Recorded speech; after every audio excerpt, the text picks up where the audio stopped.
Assalamualaikum warahmatullahi wabarakatuh. Saya Ismail dengan NIM A321-24157 dari program studi Pendidikan Pancasila dan Kewarganegaraan, yang dimana di sini saya ingin memaparkan hasil resume dari mata kuliah Hukum Pidana. Adapun materi yang kami resume adalah sifat dapat dihukum. Nah, yang pertama saya mengambil pengertian perbuatan manusia. Perbuatan manusia dalam arti luas adalah mengenai apa yang dilakukan, apa yang diucapkan, dan bagaimana sikapnya terhadap satu hal atau kejadian. Terhadap apa yang diucapkan disebut ACT, terhadap suatu hal atau pakar disebut perbuatan positif. Adapun bagaimana sikapnya terhadap suatu hal atau kejadian disebut omission, yang oleh sebagian pakar disebut dengan istilah perbuatan negatif. Adapun semenlop atau konkursus, kejadian yang sekaligus atau serentak ketika ada kalanya seseorang melakukan beberapa perbuatan sekaligus sehingga menimbulkan masalah tentang penerapannya.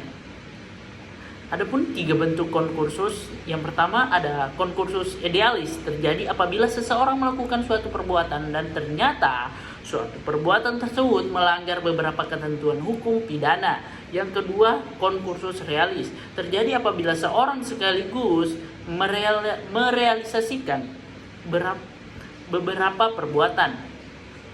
Dan yang ketiga, perbuatan lanjutan, terjadi apabila seseorang melakukan perbuatan yang sama beberapa kali dan di antara perbuatan-perbuatan itu terdapat hubungan yang sedemikian eratnya sehingga rangkaian perbuatan itu harus dianggap sebagai perbuatan lanjutan. Nah, adapun pengertian dapat dihukum. Tidak dapat dihukum dimaksud karena tidak dapat dipertanggungjawabkan. Ada kalanya sifat dapat dihukum itu lenyap karena alasan tertentu, tetapi sifat whether reach the leach tetap ada. Misalnya pencuri antara suami dan istri. Si suami atau istri tidak dapat dihukum, tetapi orang yang membersamai aksi perlakuan pencuriannya itu dapat dihukum atau dipidana. Adapun kurang sempurna akal atau sakit ingatannya. Nah, adapun beberapa contoh. Yang pertama ada orang yang tidak dapat dipertanggungjawabkan perbuatannya, ialah yang pertama orang yang tidak bebas menentukan kehendaknya terhadap perbuatan yang dilakukannya.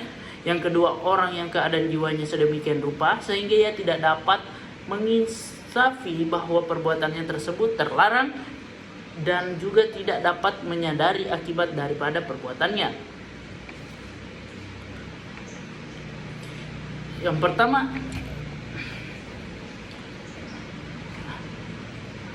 adapun di sini yang pertama ada vis absolut atau paksaan absolut.